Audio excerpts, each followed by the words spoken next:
And नमस्ते everyone, welcome back to my YouTube channel. So आज चाहिँ म मेरो आफ्नो इलेक्ट्रोनिक ग्याजेटको युजर एक्सपिरियन्स सेयर गर्न गइरहेको छु र मैले चाहिँ यो M1 आइप्याड प्रो र एप्पल पेन्सिलको चाहिँ आज म एउटा एक्सपिरियन्स सेयर गर्न गइरहेको छु।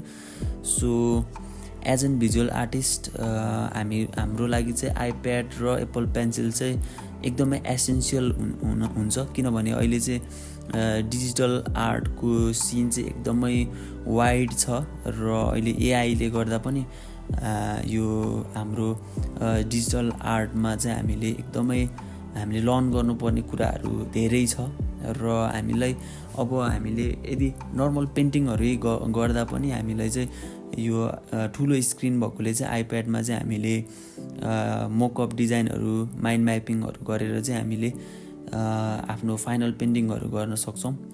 र मैले चाहिँ अनबक्सिङ भिडियो भन्दा नि यो चाहिँ अलरेडी मैले पहिला नै युज गरिसकेको हो र अहिले चाहिँ मैले एउटा युजर एक्सपिरियन्स सेयर गर्नको लागि चाहिँ सानो अनबक्सिङ पनि गरेको छु।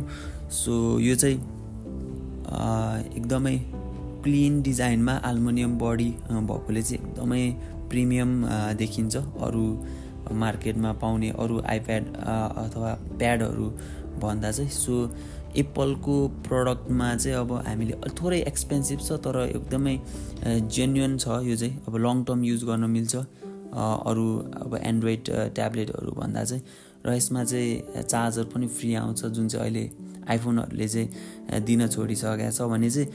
अर्को चाहिँ अब नेपालमै किनेको हो यो मैले चाहिँ यो चाहिँ एमके ट्रेडर्स भन्नेबाट चाहिँ। र हामीले चाहिँ अरू स्टोर एप्पलकै अथोराइज स्टोरहरू पनि धेरै छ नेपालमा, र नेपालमा किन्दा चाहिँ हामीले त्यस्तै अब 13% भ्याट लाग्छ र अनि अर्को चाहिँ त्यही हो एक्स्ट्रा चार्जहरू तिर्दा चाहिँ हामीलाई चाहिँ 25,000 जति महँगो पर्ने रहेछ। र यदि हामीसँग चाहिँ अब हाम्रो रिलेटिभ्सहरू चाहिँ बाहिर जस्तै अब युएस अब क्यानाडा अथवा अस्ट्रेलियाहरूतिर हुनुहुन्छ अथवा दुबईतिर हुनुहुन्छ भने चाहिँ हामीले वहाँ बाहिरबाट मगाउँदा चाहिँ हामीलाई अलिकति चिप पर्न जान्छ।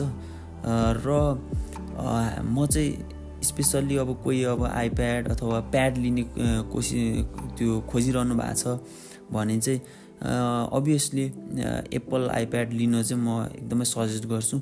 M1 नै लिनुपर्छ अथवा हाई एन्ड नै लिनुपर्छ भन्ने छैन, यसको चाहिँ हरेक प्राइस क्याटेगोरिजमा चाहिँ छ। सो एन्ड्रोइड ट्याब्लेट पनि अहिले 45-60 हजार त परिहाल्छ। सो यसको नै इन्ट्री लेभल आइप्याड इयरहरू छ, त्यो लिँदा चाहिँ हामीलाई चाहिँ एकदमै हुन्छ नि एकदमै भ्यालु फर मनी प्रडक्ट पनि पाउन सक्छौँ। र यो चाहिँ लङ टर्म युजेसको लागि चाहिँ एप्पल प्रडक्ट चाहिँ एकदमै युजफुल हुन्छ।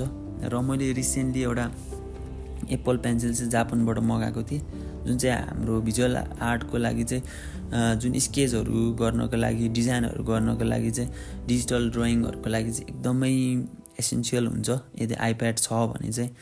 र एप्पल पेन्सिलमा चाहिँ हामीले प्रेसर सेन्सिटिभ पनि हुने भएकोले चाहिँ एकदमै इजी हुन्छ ड्र गर्नको लागि चाहिँ। स्केच बुक नै युज गरे जस्तो फिल हुन्छ हामीलाई, स्केच बुक बोकिराख्नु पर्दैन यदि हामीसँग आइप्याड छ भने चाहिँ। सो आइप्याड प्रो नै लिनुपर्छ भन्ने छैन, यदि हामीले चाहिँ इन्ट्री लेभल आइप्याड इयरहरू लियो भने पनि एकदमै सेम खालको एक्सपिरियन्सहरू चाहिँ हामीले पाउँछौँ।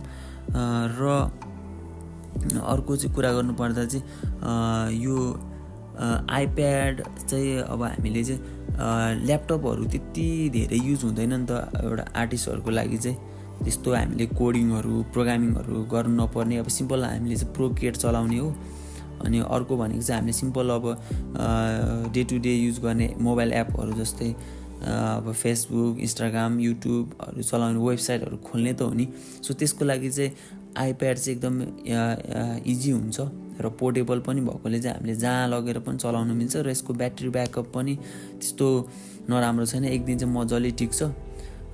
र अर्को यसको चाहिँ इम्पोर्टेन्ट कुरा चाहिँ आइप्याडमा चाहिँ क्यामेरा पनि राम्रो भएकोले चाहिँ हामीले यसबाटै अब डकुमेन्टहरू फाइलहरू अथवा रिफरेन्सहरू हामीले क्लिक गरेर अनि हामीले चाहिँ सिधै अब त्यसमा एडिट पनि गर्न मिल्ने भयो र रिफरेन्सहरू पनि अब डाउनलोड गरेर अनि हामीले डिजिटल यसमा चाहिँ अब त्यो हामीले चाहिँ टच गरेर चाहिँ कन्सेप्टहरू बनाउन नै इजी हुन्छ। र अर्को चाहिँ मसँग मेरो साथीको चाहिँ एउटा आइप्याड एयर 2, यो चाहिँ 9 वर्ष पुरानो आइप्याड हो र स्टिल यो चाहिँ एकदमै स्मुथ चलिरहेछ क्या। सो यहाँबाट नि थाहा पाउन सक्छौँ चाहिँ एप्पल प्रडक्टको चाहिँ एकदमै हुन्छ नि, यो चाहिँ लङ टर्म युज गर्न सक्छ भने चाहिँ एउटा ट्रस्ट चाहिँ यहाँबाट नि इक्जाम्पल हामीले थाहा पाउन सक्छौँ। र ब्याट्री पनि त्यस्तो धेरै डिग्रेड भएको छैन, यो त्यति धेरै नचलाएकोले पनि अलमोस्ट 1 डे ब्याकअप त दिन्छ नै। पर्फर्मेन्समा चाहिँ अलिकति कम हुन्छ, तर एन्ड्रोइड ट्याब्लेटहरू भन्दा चाहिँ एकदमै राम्रो हुन्छ। विन्डोज ल्यापटपहरू भन्दा पनि एकदमै फास्ट चलिरहेको हुन्छ आइप्याड चाहिँ। सो म चाहिँ रिकमेन्ड गर्छु यदि कोही लिन खोजिरहनु भएको छ भने चाहिँ। र रिसेन्टली मैले एउटा हेमको ब्याग लिएको थिएँ, यसमा चाहिँ ठ्याक्क 11 इन्चको आइप्याड पनि अट्ने र भित्र स्केचबुक हालेर हिँड्न मिल्ने भएकोले चाहिँ एकदमै इजी लाग्यो। यो टोट ब्याग चाहिँ नेपालमा बनेको टोट ब्याग हो।